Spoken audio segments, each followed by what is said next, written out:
Bonjour ou bonsoir à tous les amis et bonne année 2024. J'espère que vous allez tous bien. La chaîne va reprendre petit à petit. C'est juste que j'ai voulu un peu me décrocher des réseaux pour des raisons un peu personnelles et pour aussi faire mes histoires et me consacrer un peu à prendre du temps pour moi. C'est juste ça que je voulais faire et voilà. Voilà, c'était ce que je voulais faire et maintenant ça va mieux et j'ai bien envie de reprendre des vidéos petit par petit.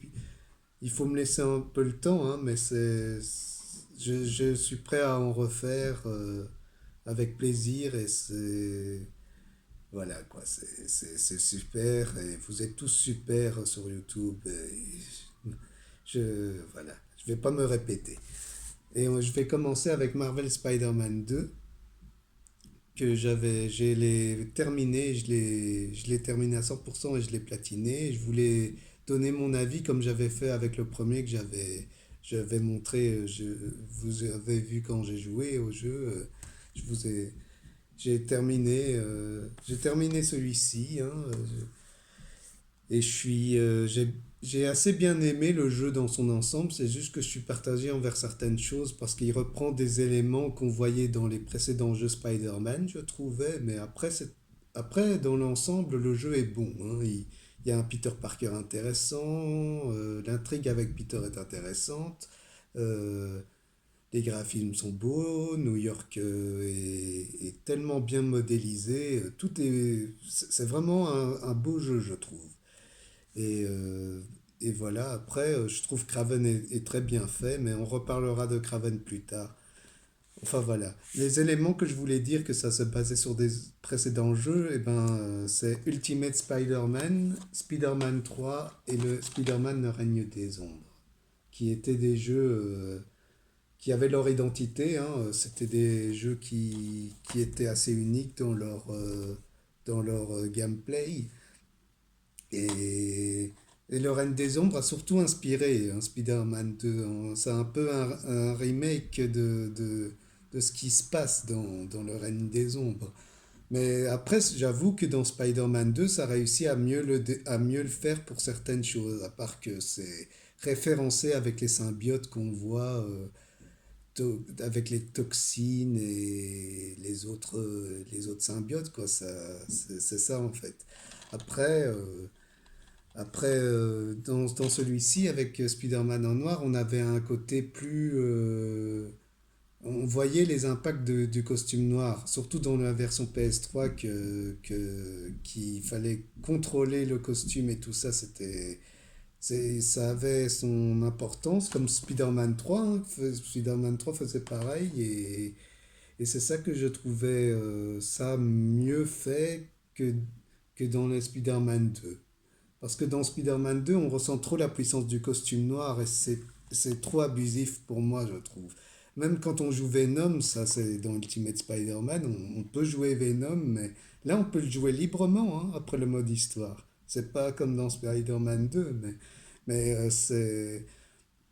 je veux dire, ce Venom-là, il était chouette à jouer, sauf qu'il fallait bouffer des gens pour survivre et il fallait continuer à en bouffer parce que sinon on perd la vie. C'est ça qui était un peu le petit bémol de ce jeu, mais voilà. Et Ultimate Spider-Man m'a fait découvrir l'univers Ultimate en passant, hein. C'est grâce à ce jeu que je connais un peu l'univers Ultimate et après je me suis lancé avec Miles Morales. Mais c'était... Franchement, c'est un de mes jeux préférés de la licence et j'espère ça serait bien qu'il le remasterise sur PS5 ou quoi. J'en rêve d'une suite ou quoi pour ça. J'avoue, j'en rêve.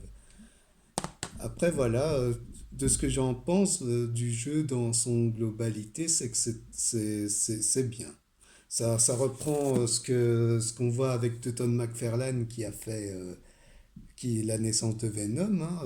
Ça se trame de tout de ça, ça vient de ça. Et c'est, c'est un truc que voilà, maintenant, les fans, on connaît, nous, alors c'est ça que pour moi, pour moi, le problème du jeu, c'est Venom. C'est Venom et ils auraient pas dû le mettre tout de suite. c'est trop rapide, à mon humble avis. Ils auraient dû se contenter seulement de Craven, que Craven donne déjà de l'impact dans le mode histoire. Il est menaçant, terrifiant.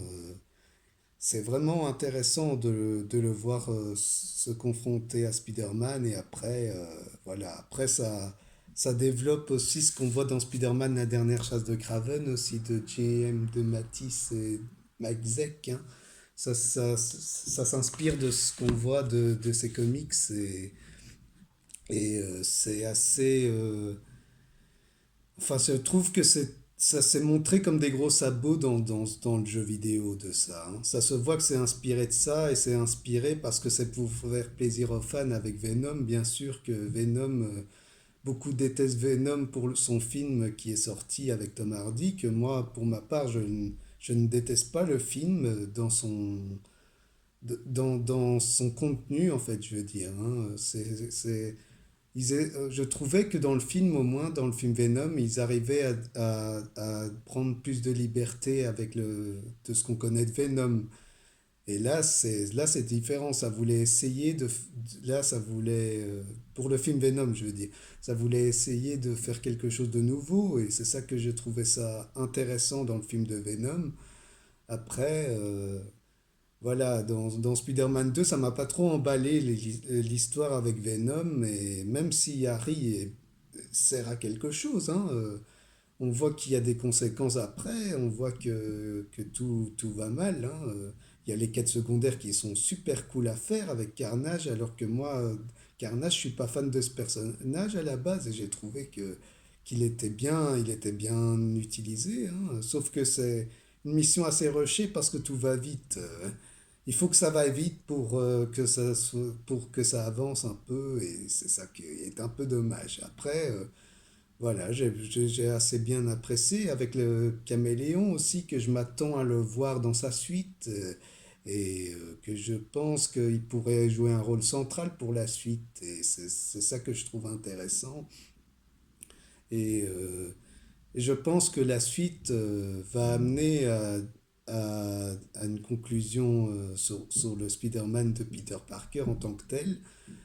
Parce que j'ai remarqué, hein, avec son costume fait penser au super-héros Spider-Man, je l'ai amené ici. Ça fait trop penser, et ça donne un indice de ce que ça va mal se terminer, le Marvel Spider-Man 3. Je le sens de mon point de vue, je le sens. Mais après, je veux pas avoir trop d'attente par rapport à ça, mais je sens que ça va mal se terminer. Et déjà que Norman Osborn est teasé comme un bon fond vert, je suis sûr qu'il va le redevenir, le beau fond vert. C'est pas possible qu'Harry Osborn redevienne quelque chose. Ça serait trop facile scénaristiquement, et il faut que ça ait des impacts. Il faut que ça montre qu'il y a de la dangerosité, et c'est ça qui est intéressant. Après, voilà. Pourquoi j'ai pas été emballé par l'histoire avec Miles Morales?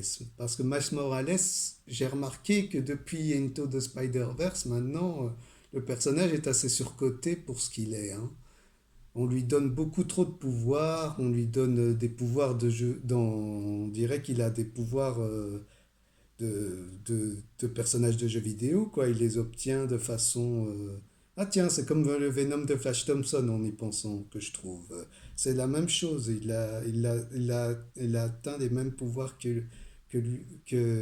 Enfin, il atteint le même principe de pouvoir en obtenant ses pouvoirs comme un jeu vidéo. Il obtient les trucs et voilà. C'est un peu facile. Et après, voilà, l'histoire de vengeance, je trouvais qu'il l'avait déjà compris dans Miles Morales. Après, c'est peut-être moi qui chipote un peu trop, mais je trouvais que c'était un peu.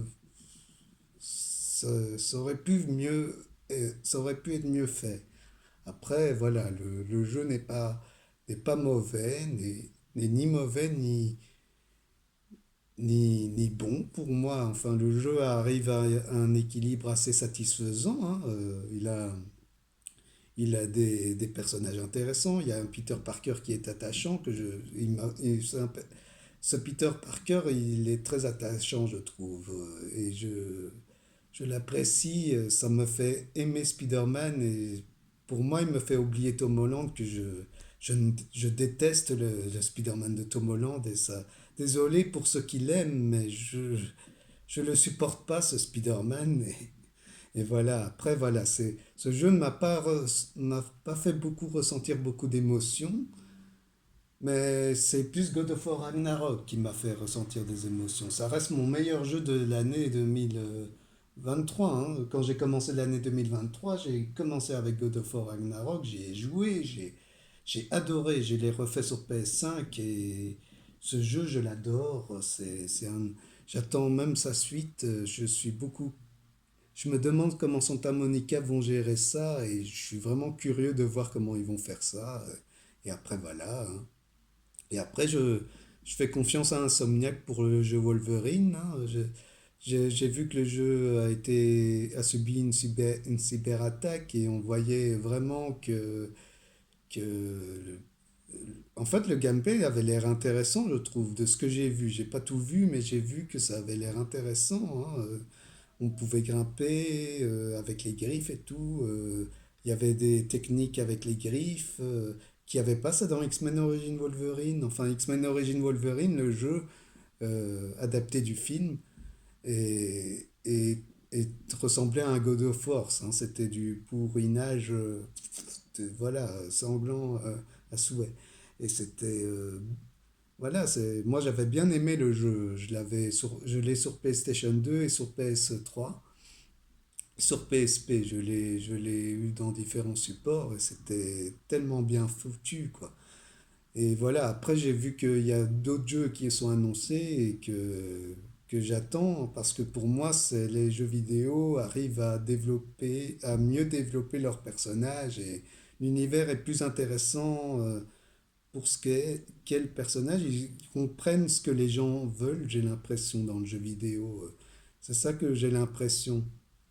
Et c'est ça qui est intéressant. Après, il y a le jeu Wonder Woman qui était annoncé aussi, que j'aimerais bien Santa Monica Studio faire un jeu Wonder Woman. Ça serait intéressant. Ils sont qualifiés pour faire un jeu Wonder Woman pour moi. Après, il y a Blade qui était annoncé, mais c'est seulement sur Xbox. Malheureusement, je pourrais pas jouer, j'ai que la PS. Alors, il y a le jeu Indiana Jones aussi qui a été annoncé aussi, mais c'est seulement sur Xbox aussi, et c'est ça qui est dommage. J'ai trouvé ça dommage que le. j'ai- C'est dommage que ça a été annoncé comme ça. Après, voilà, je m'attends de voir pour d'autres jeux, hein. Il y a Black Panther, il y a le jeu Captain America et Black Panther qui sont intéressants. Même si on ne sait pas grand-chose, je suis quand même assez curieux de ce qu'ils vont faire. Et voilà, quoi. Et voilà, hein, une petite dédicace à Donald Renew pour le jeu Spider-Man 2. S'il regarde cette vidéo, que j'ai eu de la chance de le voir en convention, enfin voilà. Voilà, c'était mon avis sur le jeu Marvel Spider-Man 2 et je sens que j'en ai parlé avec passion et ça fait plaisir de vous en parler et j'espère vous revoir bientôt pour de prochaines vidéos. À plus!